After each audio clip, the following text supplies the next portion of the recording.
Hello everybody! Since long before the iPhone 5 was even released, people have been speculating or claiming to have the official specs for the iPhone 6. But apparently the website Cult of Mac has gotten their hands on the official final specs for the iPhone 6, which comes out on the 19th of this month. Apparently people are already lining up at Apple stores around the world to get their hands on one of these a little bit faster than everyone else.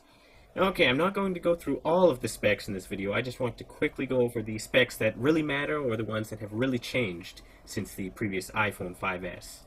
Now, first of all, the size of the new iPhone 6 is going to be in millimeters, 137.5 by 67 by 7 millimeters, compared to the iPhone 5S, which was 123.8 by 58.6 by 7.6. We know by this that the screen size is definitely going to be bigger, and it's going to be a little bulkier all around, except the thickness is it's going to be thinner. Maybe not a lot thinner, just 0.6 millimeters thinner. Anyway, the weight this time is 113 grams. So people who found the iPhone 5S's 112 grams a little heavy, they might not want to try picking up an iPhone 6. The battery this time around is 1,810 milliampere hours. So compared to the iPhone 5S, which was 1,560 milliampere hours, this time we're going to have a bit better of a battery as well. It doesn't look like much has changed with the Touch ID. The display, however, has gotten a lot better. It is 960 by 1,704 pixels, 4.7 inch, with a max resolution of 416 pixels per inch, which compared to the iPhone 5S, I believe was 640 by 1136, with a 4-inch and a max pixel density of 326 ppi. So we're going to have a lot clearer images. Now, one of the biggest changes this time is to the protection for the iPhone. I have seen people with shattered iPhone screens all over the place. So this time around, there's a shatterproof sapphire glass that is going to be used for the screen, which is going to help the millions of people who crack their screens within the first week of owning an iPhone. And this time, it is more water resistant than ever before.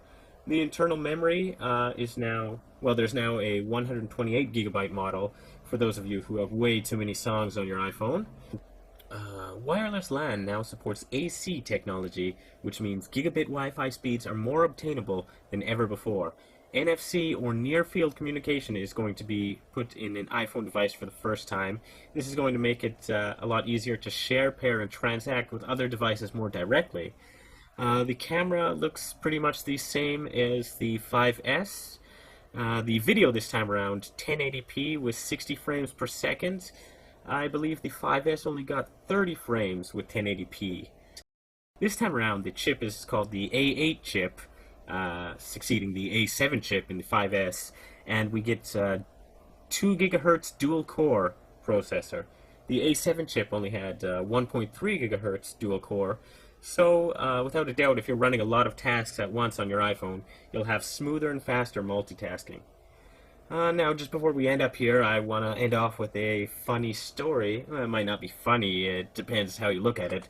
I have a friend in China. He actually posted something on Facebook recently where he had said he had an iPhone 6, and this was a couple days back, and he had a picture of it, or what appeared to be an iPhone 6 anyway. It might have been a joke, I'm not exactly sure.